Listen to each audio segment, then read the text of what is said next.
দ্বাদশ শ্রেণীর বাংলা ক্লাসে সকলকে স্বাগত। আজকে তোমাদের কাছে আমার পড়ানোর বিষয় হলো আমি দেখি কবিতাটি। এই কবিতাটি কবি হলেন কবি শক্তি চট্টোপাধ্যায়। প্রথমে আমরা কবি শক্তি চট্টোপাধ্যায় সম্পর্কে কিছু কথা শুনে নিই। কবি শক্তি চট্টোপাধ্যায় হলেন জীবনানন্দ পরবর্তীকালের বাংলা সাহিত্যের অন্যতম উল্লেখযোগ্য কবি। তার জন্ম হচ্ছে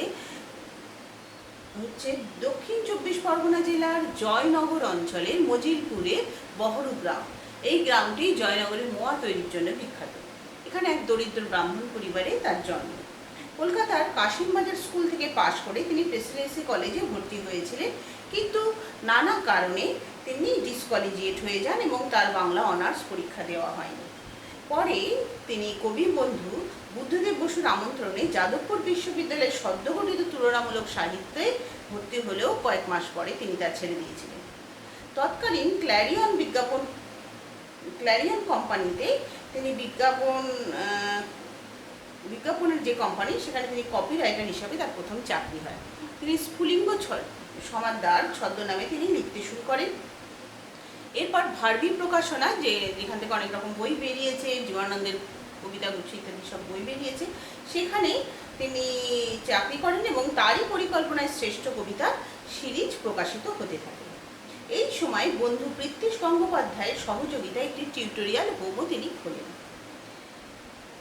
সেই সময় তরুণ কবিদের একটি মুখপত্র ছিল কৃত্তিবাস। তার অন্যতম প্রধান প্রতিভা ছিলেন এই শক্তি চট্টোপাধ্যায়। 1961 খ্রিস্টাব্দে তার প্রথম উপন্যাস কুয়োতলা প্রকাশিত হয় এবং তাতে তিনি তার স্বগ্রামের উপভাষা ব্যবহার করেছেন। তোমাদের উপভাষা সম্পর্কে নিশ্চয়ই ধারণা আছে। এছাড়া তার অপর দুই উপন্যাস হলো দাঁড়াবার জায়গা ও অবনী বাড়ি আছো। একসময় রূপচাঁদ পক্ষী ছদ্মনামে তিনি কলকাতা নিয়ে নিয়মিত ফিচার লিখেছেন। পরবর্তীকালে সম্পাদনা করেছেন কবিতার সাপ্তাহিক। অনুবাদ করেছেন মেঘদূত, ওমর খৈয়াম, গালিব, লোরকা, লিলখে প্রমুখের কবিতা, অর্থাৎ অন্যান্য বিদেশি কবিদের কবিতাও তিনি অনুবাদ করেছেন। যেতে পারি কিন্তু কেন যাব কাব্যগ্রন্থের জন্য তিনি পেয়েছেন সাহিত্য আকাদেমি পুরস্কার 1983 সালে।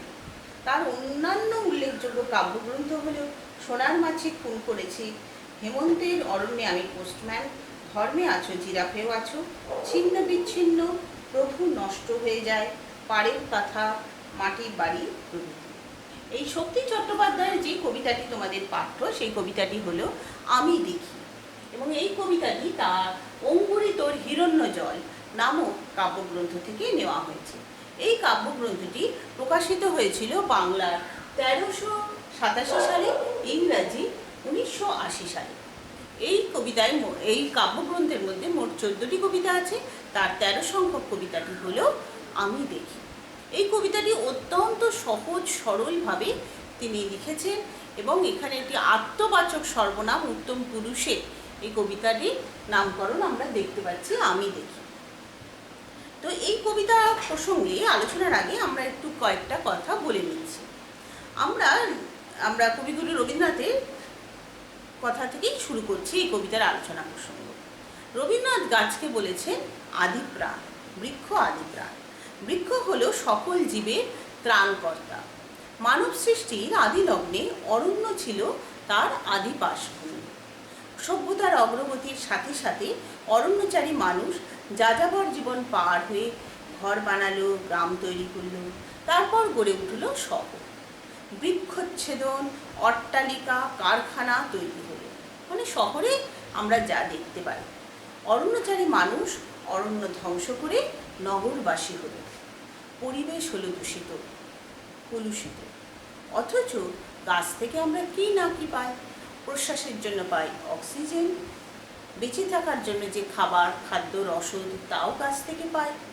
চিকিৎসার জন্য নানান রকম ঔষধপত্র, তাও প্রত্যক্ষ বা পরোক্ষভাবে গাছ থেকে পাই। বসবাসের জন্য যে আসবাবপত্র, ফার্নিচার বা ঘর বানানো, কোথাও কোথাও গাছকে বাড়ি হিসাবেও ব্যবহার করা হয়, তো সেও তার জন্য আমরা গাছের কাছে ঋণী। এছাড়া গাছ ভূমিক্ষয় রোধ করে, বন্যা প্রতিরোধ করে, মরুভূমির প্রসার রোধ করে ইত্যাদি। রবীন্দ্রনাথ বলেছেন দাও ফিরে সে অরণ্য, লহ এ নগর। গাছ সম্পর্কে রবীন্দ্রনাথের আরও একটি উক্তি বলছি, অন্ধভূমি গর্ভ হতে শুনেছিলে সূর্যের আহ্বান, প্রাণের প্রথম জাগরণে তুমি বৃক্ষ আদি প্রাণ। ঊর্ধ্ব শীর্ষে উচ্চারিলে আলোকের প্রথম বন্দনা। গাছ হচ্ছে জীবকুলের প্রথম জীব। এই পৃথিবীতে যে জীবকুল রয়েছে তার প্রথম জীব। শুধু তাই নয়, এই ধরিত্রী মায়ের সকল জীবকুলের লালন পালনয়িত্রী হলো গাছ। গাছ আছে বলেই আমরা আছি। এই গাছকে নিয়ে এই কবিতা হলো আমি দেখি। আচ্ছা, এবারে আমরা আসছি কবিতার বিষয়বস্তুর আলোচনায়। তো বিষয়বস্তুর আলোচনা করতে গিয়ে আমরা প্রথমে কবিতাটা একটু পড়ে নিই, তার বিষয়বস্তুর আলোচনায় আসি। তোমাদের সকলের কাছে বই আছে এবং তোমরা কবিতাটা পড়ার আগে একটু খেয়াল করে দেখো, কবিতাটিতে মোট 16টি পংক্তি আছে। কবিতাটিতে আমরা দেখতে পাচ্ছি মোট 16টি পংক্তি আছে। এই 16টি পংক্তি মোট 3টি স্তবকে বিভক্ত। এই 3টি স্তবকে কিরকম লাইন সংখ্যা তোমরা একটু দেখে নাও। দেখবে যে 3টি স্তবকে 3টি স্তবক আছে এবং তাতে 5 + 5 + 6 এইভাবে পংক্তিগুলো বিন্যস্ত করা হয়েছে এবং অত্যন্ত সহজ সরলভাবে কবিতাটি কবি লিখেছেন। গাছগুলো তুলে আনো, বাগানে বসাও, আমার দরকার শুধু গাছ দেখা। গাছ দেখে যাওয়া, গাছের সবুজটুকু শরীরে দরকার। আরোগ্যের জন্যে ওই সবুজের ভীষণ দরকার। বহুদিন জঙ্গলে কাটেনি দিন, বহুদিন জঙ্গলে যায়নি, বহুদিন শহরেই আছি। শহরের অসুখ হা করে কেবল সবুজ খায়, সবুজের অনটন ঘটে। তাই বলি, গাছ তুলে আনো, বাগানে বসাও, আমি দেখি। চোখ তো সবুজ চায়, দেহ চাই সবুজ বাগান। গাছ আনো, বাগানে বসাও, আমি দেখি। তো আমরা এই কবিতা এবার একটু আলোচনা করি। আমরা কবিতাটা শুনেই বুঝতে পারছি অত্যন্ত সহজভাবে কবি কবিতাটি বলেছেন এবং এখানে আমরা দেখতে পাচ্ছি কবি হচ্ছেন কথক। আত্মবাচক সর্বনাম উত্তম পুরুষে কবিতাটি লেখা এবং তিনি পাঠককে বলছেন। কি বলছেন? গাছগুলো তুলে আনো, বাগানে বসাও। তো গাছ সম্পর্কে আমরা এর আগে জেনেছি গাছ আমাদের খুব উপকার করে এবং শুধু তাই নয়, মানুষ আগে অরণ্যে তার বসভূমি ছিল এবং সেখান থেকে মানুষ, অরণ্যচারী মানুষ আস্তে আস্তে গ্রাম ছেড়ে নগরবাসী হয়েছে। তো সেইখানে কবি বলছেন গাছ তুলে আনো, বাগানে বসাও। আমাদের বাড়ির সংলগ্ন অনেক সময় একটু গাছপালা ঘিরে আমরা ছোট ছোট উদ্যান বা বাগান বানাতেই পারি, বা আমাদের চারপাশে নিজস্ব জায়গা না থাকলেও যে রাস্তার ধারেও আমরা গাছ লাগাতে পারি।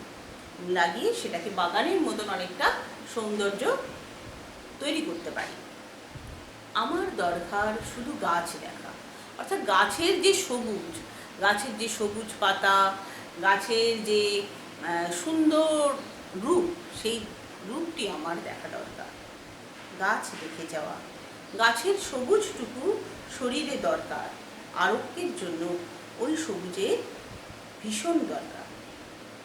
হ্যাঁ, তো এখানে যে আমরা যে কবিতাটি বলছি, সেই কবিতাটির মধ্যে আমরা দেখতে পাচ্ছি যে সহজভাবে কবি বলছেন যে গাছকে দেখে যাওয়াই কবির দরকার।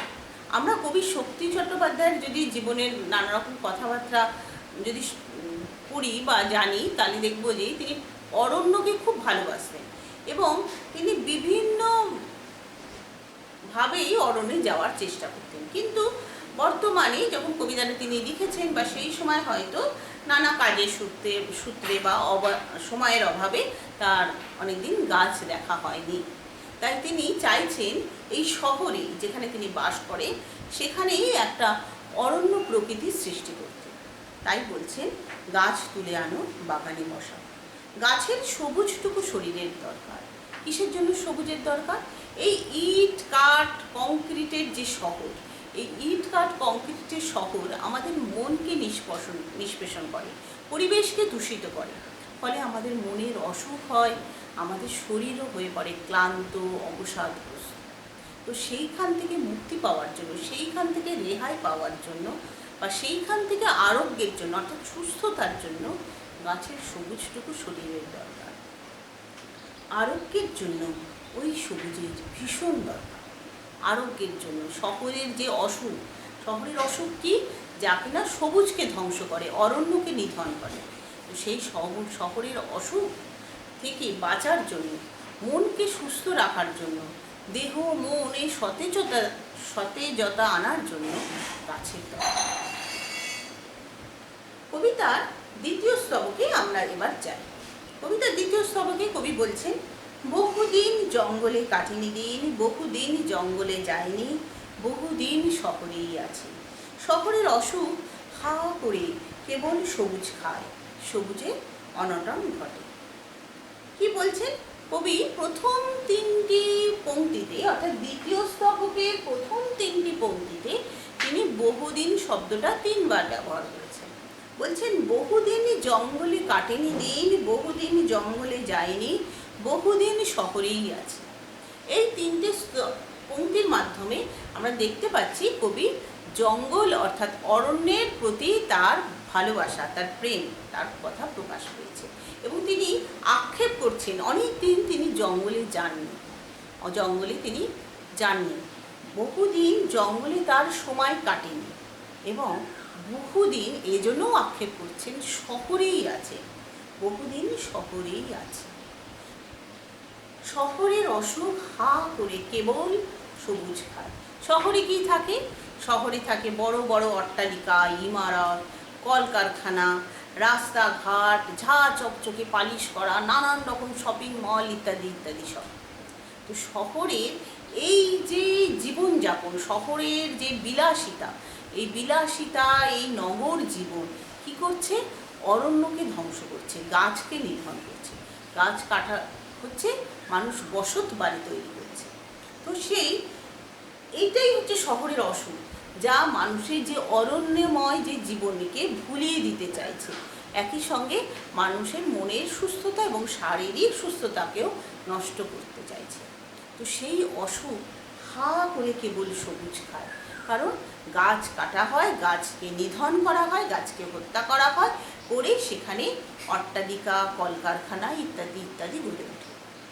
সবুজের অনটন ঘটে। অনটন মানে কি? অভাব। তখন আমাদের শহরে কি দেখতে পাই? সবুজের বড়ই অভাব, জীবন হয়ে যায় দুঃখময়। এরপরে আসছি তৃতীয় স্তবক। তাই বলি, কবি তাই কি বলছেন? আমাদের পাঠকদের কি বলছেন? তাই বলি, গাছ তুলে আনি, বাগানে বসাও আমি দেখি। চোখ তো সবুজ চাই, দেহ চাই সবুজ, বাগান, গাছ আনো, বাগানে বসাও আমি দেখি। তাই কবি বলছে গাছ তুলে আনো। আমাদের এই শহরের অসুখ যে গাছকে খেয়ে ফেলছে, যার জন্য সবুজের অভাব হচ্ছে, যার জন্য আমাদের জীবন এত দুর্বিষহ হয়ে উঠছে, শারীরিক সুস্থতা, নানান রকম অসুখ বিসুখে আমরা আক্রান্ত হয়ে যাচ্ছি, এবং আমরা এই বর্তমান পরিস্থিতিতে সেটা খুব ভালোভাবেই উপলব্ধি করতে পারছি যে আমরা কীভাবে আমাদের জীবনযাপন শৃঙ্খলাবদ্ধ হয়ে যাচ্ছে। সেই জন্য মনও অসুস্থ হয়ে পড়ছে, আমাদের জীবনযাপনের স্বাভাবিক স্বচ্ছন্দতা বা স্বাভাবিক ছন্দ তা নষ্ট হয়ে যেতে বসেছে।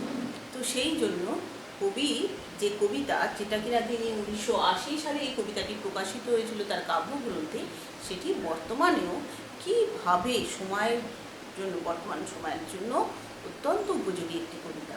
এই বর্তমান প্রকৃতির, বর্তমান পরিস্থিতির জন্য খুব গুরুত্বপূর্ণ এই কবিতাতে তিনি বলছেন, তাই বলি, গাছ তুলে আনো, বাগানে বসাও আমি দেখি। চোখ তো সবুজ চাই, দেহ চাই সবুজ, বাগান, গাছ আনো, বাগানে বসাও আমি দেখি। এই চোখ, আমাদের দেহ, মন, সকল কিছু সবুজ চায়। আর চোখ হলো মনের আয়না, এবং এর মাধ্যমে চোখ দেখবে এবং দেখার মাধ্যমে আমরা মনের মধ্যে সেই গাছের সবুজের প্রলেপ লাগাতে পারবো। আমাদের মনের অসুখ সারবে, আমাদের দেহ সুস্থতার দিকে এগিয়ে চলবে। এই কবিতাটি খুবই গুরুত্বপূর্ণ কবিতা। এই কবিতা থেকে যে প্রশ্নগুলো, ছোট ছোট প্রশ্ন আসে, বড় প্রশ্নও আসে। যে যে প্রশ্নগুলো গুরুত্বপূর্ণ বড় প্রশ্ন হিসেবে প্রথমত বলতে পারি কবিতাটির নামকরণ গুরুত্বপূর্ণ। এর সঙ্গে গুরুত্বপূর্ণ এই আরোগ্যের জন্য ওই সবুজের ভীষণ দরকার। এইখান থেকে বড় প্রশ্ন আসে, গাছের সবুজটুকু শরীরে দরকার, আরোগ্যের জন্য ওই সবুজের ভীষণ দরকার। এখানে সবুজটুকু দরকার, গাছের উপকারিতা বিষয়ে আমাদের বলতে হবে এবং কবিতার বিষয়বস্তু যেটুকুনি আমি আলোচনা করলাম সেখান থেকে কিছু অংশ বলতে হবে। এবং আরোগ্য বলতে গেলে আমাদের বলতে হবে যে অসুখের কথা। অসুখ হচ্ছে আমাদের শরীরে মনে যে অসুখ বাধা বাঁধে, যে দূষণজনিত কারণে যে নানান রকম অসুখ বিসুখ হয়, মন পর্যন্ত অসুস্থ হয়ে পড়ে, মনও অসুস্থ হয়ে পড়ে, দেহ অসুস্থ হয়ে পড়ে, সেই কথা বলতে হবে। এবং একই সঙ্গে শহরের যে অসুখ যা কিনা সবুজকে খেয়ে ফেলে, সেখান থেকে মুক্তির পথের জন্য গাছ বসানোর কথা কবি বলেছেন। আচ্ছা, তারপরে শহরের অসুখ হা করে কেবল সবুজ খায়, সবুজের অনটন ঘটে, এখান থেকে বড় প্রশ্ন আসে। আর তৃতীয় স্তবকে আছে চোখ তো সবুজ চায়, দেহ চায় সবুজ বাগান, এখান থেকেও বড় প্রশ্ন আসে। তো এবার আমি কবিতার নামকরণ সম্পর্কে একটু আলোচনা করে দিচ্ছি। আমরা কবিতাটা পড়তে গিয়ে দেখলাম এই কবিতাটি একটি আত্মবাচক সর্বনাম অর্থাৎ উত্তম পুরুষে বলা হয়েছে এবং এই কবিতাটি বর্তমান সময়ের জন্য খুব প্রযোজ্য। আমরা কবিতাটিতে দেখছি অত্যন্ত সহজ সরলভাবে, অত্যন্ত পরিমিতি বোধের মাধ্যমে কবিতাটিতে কবি যে লিখেছেন সেখানে আমরা সহজ একটা খুব সাধারণ আরতি মানুষের প্রতি কবি প্রকাশ পেয়েছে যে গাছকে তোমরা দূরে সরিয়ে দিও না, গাছকে নিয়ে আসো, বাগানে বসাও, তোমার চারপাশকে সবুজ করে তোলো। আমরা বৃক্ষরোপণ, বন মহোৎসব ইত্যাদি নানান কিছুর মাধ্যমে গাছ রোপণ করতে পারি, বৃক্ষরোপণ করতে পারি এবং আমরা দেখি চারপাশে অনেক সময় বৃক্ষরোপণ উৎসব হয় এবং বিভিন্ন প্ল্যাকার্ড, বিভিন্ন লেখা থাকে ব্যানারে যে গাছ লাগান, প্রাণ বাঁচান, একটি গাছ একটি প্রাণ ইত্যাদি ইত্যাদি। তো এর মাধ্যমে আমাদের চারপাশের প্রকৃতিকে সবুজ করে তুলতে পারি, এর আহ্বান কবি তার কবিতায় লিখেছেন। এবং আমরা জানি যে সভ্যতার বিবর্তনের সাথে সাথে অরণ্যচারী মানুষ আস্তে আস্তে অরণ্য থেকে যাযাবর বৃত্তি, তারপরে গ্রাম স্থাপন, তারপরে নগর স্থাপন করেছে। সভ্যতার অগ্রগতির সাথে সাথে আণবিক যুগে মানুষ প্রবেশ করেছে। সভ্যতার করাল গ্রাস, ধোঁয়া এইসব কিছু অরণ্যকে কিভাবে নষ্ট করে দিয়েছে। আমাদের জীবন থেকে অরণ্য সরে গেছে এবং এই জন্য আমাদের চারপাশে সবুজের অভাব ঘটছে। এখন প্রয়োজন হচ্ছে বৃক্ষরোপণ করা। পৃথিবী তাহলে হয়ে উঠবে সবুজময়। তাহলে আমাদের কী হবে? চোখ জুড়াবে, মন ভরাবে। মানুষের সুস্থতার জন্যই সবুজকে কবি প্রত্যক্ষ করতে চেয়েছেন। আর চোখ হলো মনের দর্পণ অর্থাৎ আয়না, প্রাণের চালিকা শক্তি। পরিবেশের ভারসাম্য রক্ষা করতে বৃক্ষরোপণ করে সবুজের অভিযান হোক, তৃপ্ত হোক চক্ষু মন দেহ। কবির এই দেখার ইচ্ছাতেই কবির নামকরণ সার্থক হয়েছে আমরা বলতে পারি।